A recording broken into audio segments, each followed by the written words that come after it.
Facebook chat របស់យើងនៅពេលដែលយើងលេងយូរវាធ្វើឲ្យយើងមានបញ្ហាលេងតែវាជួយស្ទុកកាំងបងប្អូនតែជួបបញ្ហាហ្នឹងអត់ហើយជាពិសេសក៏វាស៊ី memory ក៏ដូចជា G ដែលយើងធ្វើការផ្ទុកផ្សេងៗនៅក្នុងទូរស័ព្ទហ្នឹងគឺវាស៊ីមេធំមែនតើ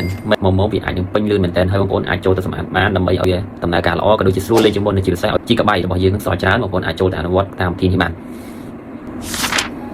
អញ្ចឹងដំបូងឡើយបងប្អូនចូលមកកាន់ chat ឬក៏ Facebook chat របស់យើងមកបងប្អូនជួយឲ្យជាប់បែបនេះហើយបងប្អូននឹងឃើញសញ្ញាឧទានមួយនៅខាងលើបងប្អូនចុចកន្លែងសញ្ញាឧទានហ្នឹងមកបន្ទាប់ពីចុចកន្លែងសញ្ញាឧទានហើយបងប្អូននឹងឃើញខាងលើគេដាក់ថាការប្រើប្រាស់ទំហំទិន្នន័យណាបងប្អូនចុចចូលកន្លែងហ្នឹងមកគឺមកដល់ចំណុចនេះបងប្អូននឹងឃើញខាងលើគេដាក់ថាសម្អាតទិន្នន័យហើយខាងក្រោមគេដាក់ថាសម្អាតឃ្លាំងសម្ងាត់អញ្ចឹងទាំងអស់ហ្នឹងបងប្អូនអាចធ្វើការចុចក៏ដូចជាលុបនៅចំណុចនេះបានដើម្បីឲ្យទូរស័ព្ទយើងក៏ដូចជា Facebook chat របស់យើងហ្នឹងវាដំណើរការស្រួលលេងជាងមុនជាពិសេសវាចុចទៅមើលស្ទុកអញ្ចឹងណាបងប្អូនហើយអាចឲ្យបងប្អូនសល់ memory ច្រើនជាងមុនផងដែរអញ្ចឹងបងប្អូនចុចចូលអញ្ចឹងបន្ទាប់ពី4ចុចចូលហើយវានឹងធ្វើការ reset ក៏ដូចជាធ្វើការលុប memory លុប G ឬក៏ដូចជា mem ដែលយើងធ្លាប់ប្រើកន្លងមកដែលប្រហែលហ្នឹងដែលវាមិនល្អឲ្យវាដំណើរការល្អឡើងវិញអញ្ចឹងបន្ទាប់ពីបងប្អូនធ្វើការសម្អាតវារួចហើយវានឹង